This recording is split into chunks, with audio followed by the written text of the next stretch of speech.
Hello hi good afternoon. तो देखिए, basic concept के अंदर हम आज कुछ और टॉपिक्स लेंगे। बहुत छोटे छोटे टॉपिक हैं जिनको हमें समझना बहुत ज़रूरी है। तो molecular mass, gram molecular mass, molar mass, formula mass, percentage composition, empirical and molecular formula, stoichiometry of reaction and limiting reagent. तो देखिए, बहुत सारे नाम हमने ले लिए हैं यहाँ पे। तो इन सबको एक एक करके हम यहाँ पे डिस्कस करेंगे। सबसे पहले देखते हैं कि मॉलिक्यूलर मास, या इसको क्या कहेंगे, अणु भार, है ना। अणु द्रव्यमान कहना ज़्यादा उचित रहेगा। देखिए, भार और द्रव्यमान हम हालांकि यूज करते रहते हैं, कभी भार बोल देते हैं, ज़्यादातर भारी बोला जाता है, बल्कि अणु भार करते रहते हैं हम। लेकिन ज़्यादा करेक्ट जो टर्म होगा वो द्रव्यमान होता है। ठीक है जी। तो मोलिकुलर मास का मतलब देखिए, एटॉमिक मास का डिस्कशन हमने किया, और एटॉमिक मास के लिए हमने कहा कि जो एटॉमिक मास है वो एक ऐसी न्यूमेरिकल वैल्यू है जो हमें ये बताती है कि किसी एलिमेंट का एक एटम कार्बन 12 के एक एटम के 1/12 भार भाग से कितने गुना भारी है ना। यानी कार्बन का एक परमाणु उसका 12वां भाग, और उससे कोई एटम कितने गुना भारी है, वो उसका क्या कहलाता है, एटॉमिक मास कहलाता है। इसी तरह से अगर बात करें मॉलिक्यूलर मास की, तो मॉलिक्यूलर मास की अगर प्रॉपर डेफिनेशन पे हम जाते हैं तो वही बनती है कि मॉलिक्यूलर मास वह संख्या है जो हमें ये बताती है कि किसी सब्सटेंस का एक मॉलिक्यूल, किसी पदार्थ का एक अणु कार्बन 12 के एक परमाणु के 12वें भार भाग से कितने गुना भारी है ना। तो उसको हम क्या कह देंगे, मॉलिक्यूलर मास कह देंगे। और सिंप्लीफाई इसको करना चाहें हम, तो हम कह देंगे कि एक मॉलिक्यूल के अंदर प्रेजेंट सभी एटम्स के एटॉमिक मास का योग क्या कहलाएगा, उसका मॉलिक्यूलर मास कहलाएगा। जैसे अगर बात करें वाटर की, तो वाटर के अंदर हमें पता है फॉर्मूला क्या होता है वाटर का, मॉलिक्यूल का H2O होता है। अब H2O के अंदर देखिए, अगर बात करें एग्जैक्ट मॉलिक्यूलर मास की, ओके, तो वो तो होगा, देखिए हाइड्रोजन का मॉलिक्यूलर मास होता है 1.0078 यूनिट। तो 2 हाइड्रोजन हो गए तो गुणा 2 से कर देंगे इसको। ऑक्सीजन का होता है भाई कितना होता है भाई, 15.9989 यूनिट होता है। तो इतना हो जाएगा ये। तो अब 2 यूनिट तो ये हो गए, और ऑक्सीजन का 1 यूनिट का ये हो गया। तो अब इन दोनों को जब जोड़ेंगे तो हमारे पास जो एग्जैक्ट वैल्यू आती है वो तो आती है 16 कितनी आएगी भाई, 01 इतनी वैल्यू आती है कुछ, अगर और भी डेसिमल में आगे जाएंगे। तो ये तो एग्जैक्ट मॉलिक्यूलर मास तो H2O का ये होता है 16.01। लेकिन जनरली हम करते क्या हैं, जब भी हम किसी कंपाउंड, किसी मॉलिक्यूल का मॉलिक्यूलर मास कैलकुलेट करते हैं, तो जनरली हम मास नंबर को यूज करते हैं। किसको, मास नंबर को। और मास नंबर क्या बताया था मैंने आपको, number of proton plus neutron. क्योंकि मॉलिक्यूलर मास के अंदर जो मेजर रोल होता है 99.999999% वो होता है प्रोटॉन और न्यूट्रॉन का। बाकी जितने भी सब एटॉमिक पार्टिकल हैं उनका मास नेग्लिजिबल माना जाता है। इसलिए अगर हम एक प्रोटॉन का मास 1 यूनिट माने और एक न्यूट्रॉन का मास 1 यूनिट माने, तो वो दोनों को जोड़ देते हैं तो हम मान लेते हैं कि वही हमारा मॉलिक्यूलर मास है। तो इसलिए वाटर का जो मॉलिक्यूलर मास लिखा जाता है वो हाइड्रोजन का 2, एक हाइड्रोजन का 1 था तो 2 हाइड्रोजन का 2, यानी ये 7 8 हमने निगलेक्ट कर दिया था वहाँ से। और इसका मानते हैं एग्जैक्टली 16, कितना 16। तो 16 + 2 बराबर कितना हो गया 18। यानी वाटर का जो मॉलिक्यूलर मास है वो कितना लिया जाता है, 18 लिया जाता है। भले ही ये एग्जैक्ट मॉलिक्यूलर मास नहीं है, मैं फिर से बोल रहा हूँ, ये मास नंबर है। ठीक है जी। तो इस बात का ध्यान रखेंगे हम, लेकिन कैलकुलेशन में हम यही लेते हैं। तो इसको मॉलिक्यूलर मास, तो मतलब ये कि किसी भी मॉलिक्यूल के अंदर जितने एटम प्रेजेंट हैं उन सब के एटॉमिक मास का योग क्या कहलाएगा, उसका मॉलिक्यूलर मास कहलाएगा। क्लियर है ये बात। तो अब दूसरी बात है कि ग्राम मॉलिक्यूलर मास का मतलब क्या होता है। अब ग्राम मॉलिक्यूलर मास का मतलब ये होता है कि अगर हम किसी भी मॉलिक्यूल के मॉलिक्यूलर मास को ग्राम में एक्सप्रेस कर दें, क्या कर दें भाई, ग्राम में। यानी वाटर का अगर मॉलिक्यूलर मास 18 है, ओके, और इसके आगे मैं लिख दूं 18 ग्राम, ठीक है। तो ये 18 ग्राम जो है वो H2O का क्या बन गया, ग्राम मोलिकुलर मास बन गया है। क्या बन गया भाई, ग्राम मोलिकुलर मास। इसका मतलब क्या हुआ कि अगर हम मोलिकुलर मास को, किसी भी मॉलिक्यूल के मोलिकुलर मास को ग्राम में प्रकट करते हैं तो वह उसका ग्राम मोलिकुलर मास कहलाएगा। और किसी भी पदार्थ की, किसी भी अणु की, किसी भी मॉलिक्यूल की जो ग्राम मोलिकुलर मास होता है वो मात्रा उसकी 1 मोल के बराबर होती है। मोल क्या होता है वो हम पढ़ेंगे, नेक्स्ट टॉपिक लेंगे मोल कंसेप्ट, वहाँ पे आपको समझ में आएगा। तो वो मात्रा होती है उसकी 1 मोल के बराबर। तो अगर हम किसी भी पदार्थ की उतने ग्राम ले लें जितना कि इसका मोलिकुलर मास है, जैसे वाटर का मोलिकुलर मास कितना था, 18 यूनिफाइड मास है ना। अब 18 ग्राम अगर पानी ले लेते हैं हम तो यह मात्रा उसकी 1 मोल हो जाएगी। और इस वजह से इस 18 ग्राम को क्या कहा जाएगा, वाटर का मोलर मास कहा जाएगा। यानी जो नेक्स्ट टर्म है हमारा मोलर मास। मोलर मास का मतलब क्या है कि if you are taking a substance equal to its molar mass, if you are taking a substance in grams equal to its molar mass, then that mass is called its molar mass। देखिए फ़र्क है दोनों में, molecular mass और molar mass दोनों अलग अलग चीज़ें हैं। मोलिकुलर मास जो होता है वो यूनिफाइड मास यूनिट या एटॉमिक मास यूनिट में ही एक्सप्रेस किया जाएगा, जबकि हमारा जो मोलर मास है वो इसके बराबर ग्राम की जो अमाउंट होगी वो होगा उसका मोलर मास। हालांकि दोनों टर्म्स वही बात जनरली एक साथ से यूज कर लिए जाते हैं। पूछा जाता है वाटर का मोलर मास कितना होता है तो हम बता देते हैं 18 होता है और सामने वाला मान भी लेता है कि 18 होता है। लेकिन अगर सही बोलेंगे हम कि वाटर का मोलर मास कितना होता है तो 18 ग्राम, क्या बोला जाना चाहिए, 18 ग्राम, क्योंकि वही होती है उसकी 1 मोल मात्रा, तो है ना। 18 यूनिट उसकी कोई 1 मोल अमाउंट नहीं होती है। 1 मोल अमाउंट कब बनेगा वो, जब हम उसके 18 ग्राम लेंगे तब बनेगा वो। तो वाटर का मोलर मास 18 ग्राम होता है, जबकि वाटर का मोलिकुलर मास 18 होता है। हालांकि दोनों टर्म्स सिनोनिम के रूप में यूज कर लिए जाते हैं बोलचाल की भाषा में, लेकिन एग्जैक्ट मतलब ये होता है मोलिकुलर मास और मोलर मास का।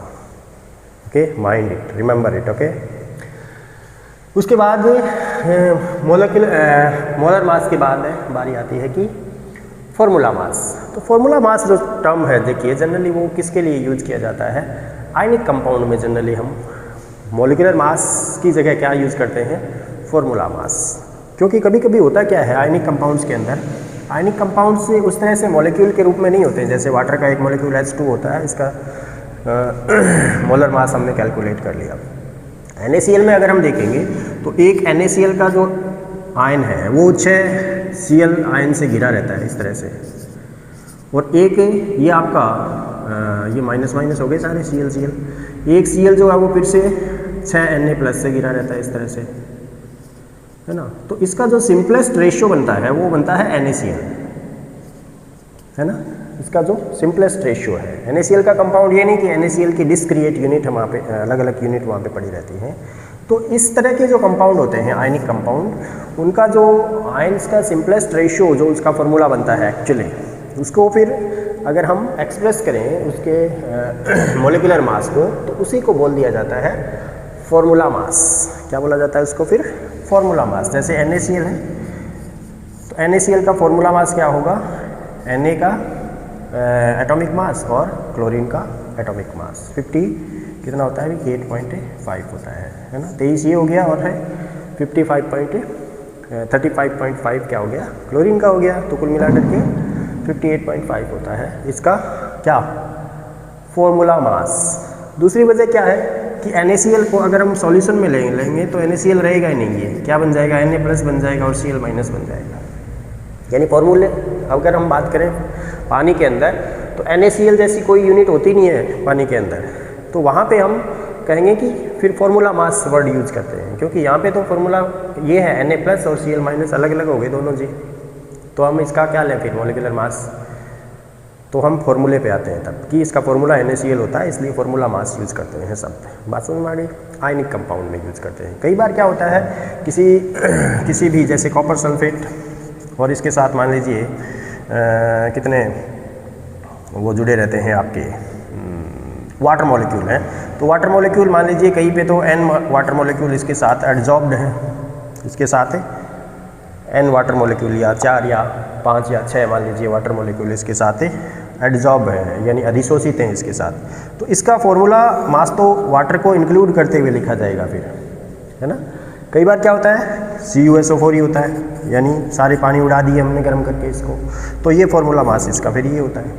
तो कुल मिलाकर के आयनिक कंपाउंड के अंदर क्या होता है, जो कंप्लीट फॉर्मूला हमारे सामने होता है उसको देख के ही उसका मॉलिक्यूलर मास लिखा जाता है और उसी को बोला जाता है फॉर्मूला मास। तो आयनिक कंपाउंड्स के जो मॉलिक्यूलर मास है that is termed as formula mass. Why? Because ion separated in solution, first reason, and second reason is they form crystal like this, okay, they don't have discrete units like covalent compound. उनके पास एक अलग अलग इकाइयाँ, जैसे formula हमारा बनता है कोवेलेंट कंपाउंड के अंदर, उस तरह से उनके अंदर फॉर्मूले नहीं बनते हैं। उनके अंदर आयंस जो होते हैं वो एक दूसरे को घेरे रहते हैं और फिर उनका जो रेशियो निकलता है वो हम लेते हैं एज ए फॉर्मूला और उसका मास फॉर्मूला मास। बात समझ में आ गई होगी। उसके बाद है जी परसेंटेज कंपोजिशन। देखिए परसेंटेज कंपोजिशन का मतलब ये होता है कि किसी भी कंपाउंड के अंदर किसी पर्टिकुलर एटम की परसेंटेज कितनी है। क्या बोला मैंने? किसी भी सब्सटेंस का अगर आपको सैंपल दे दिया जाए तो उस सैंपल के अंदर उस पर्टिकुलर एलिमेंट की परसेंटेज कितनी है, उसको बोला जाता है क्या? परसेंटेज कंपोजिशन, यानी प्रतिशत संघटन बोला जाता है उसको। क्या बोला जाता है अभी? प्रतिशत संगठन। कौन सा संगठन? प्रतिशत संगठन। जैसे हमारा एग्जांपल लेते हैं हम वाटर का एग्जांपल लेते हैं क्योंकि वही हमारा सबसे सिंपल मॉलिक्यूल है। H2O है। अब अगर हमसे पूछे कि इस H2O के अंदर इस H2O के अंदर हाइड्रोजन की परसेंटेज कितनी है, तो हम क्या करेंगे? हाइड्रोजन का जो मोलर मास मोलिकुलर मास होता है उसको उसके नंबर ऑफ हाइड्रोजन से मल्टीप्लाई करेंगे, ठीक है। इसी तरह से ऑक्सीजन जो होता है अगर उसका परसेंटेज हमें निकालना है तो हम क्या करेंगे? ऑक्सीजन के मोलिकुलर मास को उसके नंबर से मल्टीप्लाई करेंगे, ठीक है जी। और डिवाइड किससे करेंगे? टोटल मोलिकुलर मास से। यानी अगर हमें हाइड्रोजन का यानी हमें परसेंटेज कंपोजिशन निकालनी है तो क्या लिखते हैं हम? Percentage composition is equal to क्या होता है अभी? मास ऑफ दैट एलिमेंट, है ना। Mass of that element in the compound upon क्या आ जाएगा? मोलिकुलर मास इनटू परसेंटेज निकालना है तो इनटू क्या आएगा? 100 आएगा भाई। आउट ऑफ 100 कितना है? जैसे H2O का अगर हम निकालने की कोशिश करें तो H2O के अंदर हमें पता है हाइड्रोजन का कितना होता है अभी? 2 लेते हैं हम जनरली। क्या लेते हैं? 2। एक हाइड्रोजन का 1, 2 हाइड्रोजन का 2, तो इसका हो गया यानी मास ऑफ एलिमेंट, यानी कितना हो जाएगा फिर? 1 × 2, ठीक है, अपॉन मोलिकुलर मास कितना? 18 × 100 तो ये जो भी आएगा वो क्या आ जाएगा? कितना आता है अभी इसका? ये आ जाएगा हमारा 11.18। कितना आ जाएगा भाई? ये आ जाएगा 11.18%। ये किसका मास हो गया? अब हाइड्रोजन, यानी पानी के अंदर इतने प्रतिशत क्या रहता है? अगर पानी के हम 100 ग्राम लेंगे तो इतने ग्राम क्या आएगा? हाइड्रोजन आएगा। कितने? 11.18%। और बाकी क्या बचा फिर? 88.79 क्या आ जाएगा, है ना। यानी ऑक्सीजन कितना होगा? ऑक्सीजन का परसेंटेज कितना आएगा भाई? 100 में से इसको घटा देंगे या ऐसे निकाल भी सकते हैं, ठीक है। तो ऑक्सीजन का कैसे निकालेंगे, 16 हो जाएगा यहाँ पे, 16/18 हो जाएगा, इंटू 100 हो जाएगा। तो कितना आएगा भाई, वो आ जाएगा आपका 70, कितना भाई 88 नहीं 88 पॉइंट कितना भाई 79 या 78। तो ये किसकी परसेंटेज आ गई है, ऑक्सीजन की परसेंटेज। तो किसी भी कंपाउंड के अंदर एक पर्टिकुलर एलिमेंट की कितनी परसेंटेज है उसको बोला जाता है उसकी परसेंटेज कंपोजिशन, यानी प्रतिशत संगठन। क्या बोला जाएगा, प्रतिशत संगठन बोला जाएगा। और निकालते कैसे हैं, उस एलिमेंट के कितने मॉलिक्यूल वहाँ पे हैं उसको उसकी नंबर से गुणा कर दीजिए, जिससे हमारे पास क्या आ जाएगा, उस एलिमेंट का पर्टिकुलर का मास आ जाएगा और फिर क्या गया, टोटल मॉलिक्यूलर मास आ जाएगा। अगर ये चीज़ आपको ग्राम में दी हुई हो तो फिर ग्राम में एक्सप्रेस कर दीजिए, है ना, वो आ जाएगी आपकी क्या, परसेंटेज कंपोजिशन। तो इस तरह से हम परसेंटेज कंपोजिशन को बड़ा ही आसानी से निकाल सकते हैं भाई, निकाल सकते हैं भाई। उसके बाद है जी स्टोइकियोमेट्री ऑफ रिएक्शन। और भी बचा है क्या कुछ, हाँ एक और शब्द बच गया बीच में भाई, एम्पिरिकल एंड मॉलिक्यूलर फॉर्मूला। तो एम्पिरिकल एंड मॉलिक्यूलर फॉर्मूला का मतलब क्या होता है, देखिए एम्पिरिकल फॉर्मूले मॉलिक्यूलर फॉर्मूला तो किसी मॉलिक्यूल के अंदर जितने नंबर ऑफ एटम्स हैं, है ना, किसी मॉलिक्यूल के अंदर जितने नंबर ऑफ एटम्स हैं वो फॉर्मूला हमारे सामने जो लिखा जाता है जिसको बोला जाता है मॉलिक्यूलर फॉर्मूला। जैसे वाटर का मॉलिक्यूलर फॉर्मूला क्या होता है, H2O। वाटर का मॉलिक्यूलर फॉर्मूला क्या है, अणुसूत्र क्या है, H2O ही है ना। तो इस वाटर मॉलिक्यूल के अंदर जो एलिमेंट प्रेजेंट हैं, जो एटम्स प्रेजेंट हैं, उनका सिंपलेस्ट रेशियो, उनका सरलतम अनुपात, उसका एम्पिरिकल फॉर्मूला कहलाएगा। सरलतम अनुपात का मतलब क्या, हम दो हाइड्रोजन है और एक ऑक्सीजन है, तो यहाँ पे हाइड्रोजन और ऑक्सीजन का सरलतम अनुपात तो यही बनेगा, इससे नीचे तो हम जा नहीं पाएंगे, ठीक है। तो वाटर के अंदर इसका मॉलिक्यूलर फॉर्मूला, ठीक है भाई, बराबर होगा इसके एम्पिरिकल फॉर्मूले के, क्योंकि हम इसको और सिंप्लीफाई नहीं कर सकते हैं। तो वाटर का जो मॉलिक्यूलर फॉर्मूला है वो H2O होता है और इसका एम्पिरिकल फॉर्मूला भी क्या होता है भाई, H2O ही होता है। लेकिन जैसे आपके पास हमारा ग्लूकोज है C6H12 और क्या O6, है ना, C6H12O6, ये क्या है भी हमारा ग्लूकोज है। कौन है ये, ग्लूकोज है ना।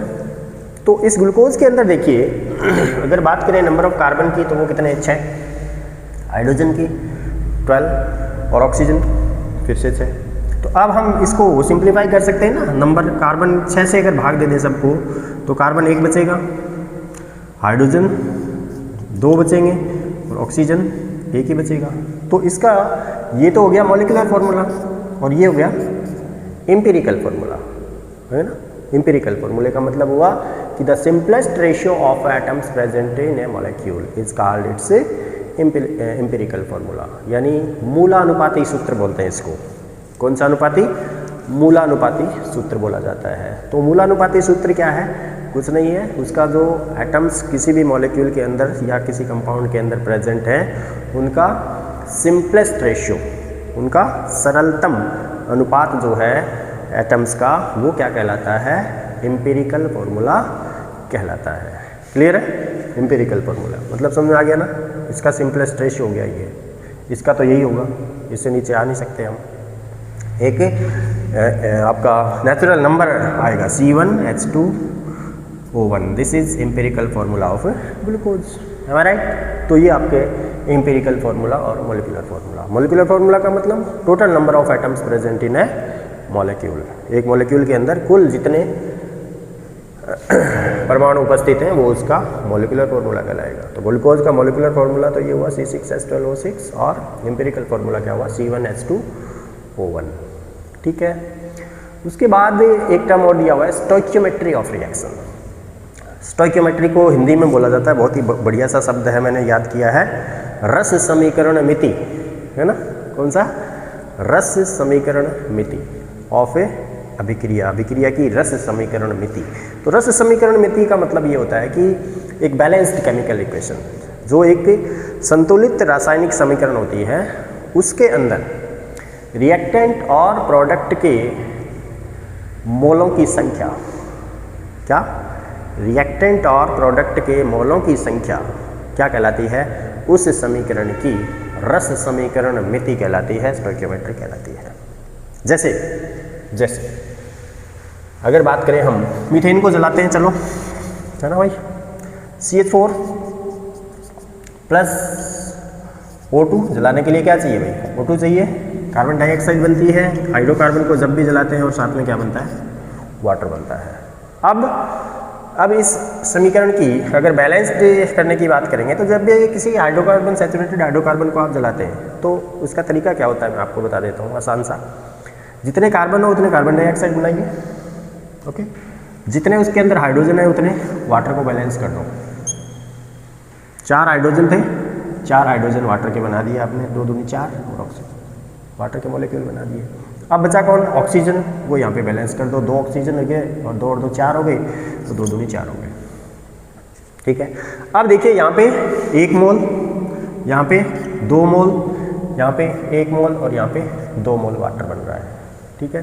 तो ये जो 1 2 और 1 2 आपको दिखाई दे रहे हैं, ये क्या है, इस समीकरण की रस समीकरण मिति है, स्टोइकियोमेट्री है, यानी number of moles of reactant and product in a balanced chemical equation is called its stoichiometry। देखिए स्टोइकियोन का मतलब, ये जो वर्ड बना है स्टोइकियोमेट्री, वो 2 शब्दों के मिलने से बना है। एक तो होता है स्टोइकियोन, ऐसा, इसका मतलब होता है भाई एलिमेंट, और एक होता है मेट्रॉन, R1, मेट्रॉन का मतलब होता है मेजरमेंट। तो एक्चुअली स्टोइकियोमेट्री में हम क्या कर रहे हैं, एलिमेंट्स का मेजरमेंट, एलिमेंट्स यानी एटम्स या मॉलिक्यूल्स के अंदर क्या प्रेजेंट है, अभी एलिमेंट ही प्रेजेंट है, कार्बन एलिमेंट है, हाइड्रोजन एलिमेंट है, ऑक्सीजन एलिमेंट है। तो ये चीज़ हमें क्या बता रही है कि एलिमेंट्स का मेजरमेंट हो रहा है एक तरह से, 1 मोल ये है, 2 मोल ये है, 1 मोल ये है, 2 मोल ये है। तो इसलिए ये जो बैलेंस्ड इक्वेशन के अंदर नंबर ऑफ मोल्स हमें दिख रहे हैं, वो क्या कहलाते हैं, इसकी स्टोइकियोमेट्री कहलाते हैं, रस समीकरण मिति कहलाते हैं, ठीक है जी। तो ये बात आ गई स्टोइकियोमेट्री की। उसके बाद है जी एक आखिरी शब्द है, देखिए लिमिटिंग रिएजेंट, सीमांत अभिकर्मक बोला जाता है इसको, क्या, लिमिटिंग रिएजेंट। तो देखिए लिमिटिंग रिएजेंट के अंदर ये एक हमारे पास जैसे बैलेंस्ड केमिकल इक्वेशन है ना, यानी इस समीकरण के अंदर हमें अगर कंप्लीट रिएक्शन करवानी है तो 1 मोल ये चाहिए मीथेन, 2 मोल ऑक्सीजन चाहिए, और बनेगी फिर यही 1 मोल और 2 मोल वाटर बनेगा भाई। अब हमने क्या किया, इस रिएक्शन के अंदर मीथेन को एक्सेस में डाल दिया, यानी मीथेन के 1 मोल से ज़्यादा डाल दिया अपन ने, चाहिए तो 1 ही मोल, लेकिन ज़्यादा किसके डाल दिए, मीथेन के डाल दिए हमने। तो मीथेन के अगर हम ज़्यादा डाल देंगे और ऑक्सीजन के 2 ही मोल है, तो वो पूरा ऑक्सीजन तो कंज्यूम हो जाएगा पहले ही, हाँ या ना। अगर मीथेन के हमने ज़्यादा मोल्स डाल दिए हैं, उसकी मात्रा को एक्सेस में डाल दिया, मान लो अधिक्य में डाल दिया है ना, तो और ऑक्सीजन के कितने लिए, 2 ही मोल हमने लिए हैं, तो ऑक्सीजन पहले सारी की सारी कंज्यूम हो जाएगी और मीथेन बची रह जाएगी। तो इसका मतलब ऑक्सीजन जो है वो वहाँ पे क्या बन जाता है, लिमिटिंग रिएजेंट। उसकी वजह से वो रिएक्शन लिमिटेड हो गई है, बंद हो गई है ना, तो सीमांत है ना, सीमा का अंत कर दिया, मतलब रिएक्शन को बंद कर दिया इसने, इसलिए इसको सीमांत अभिकर्मक बोला जाएगा।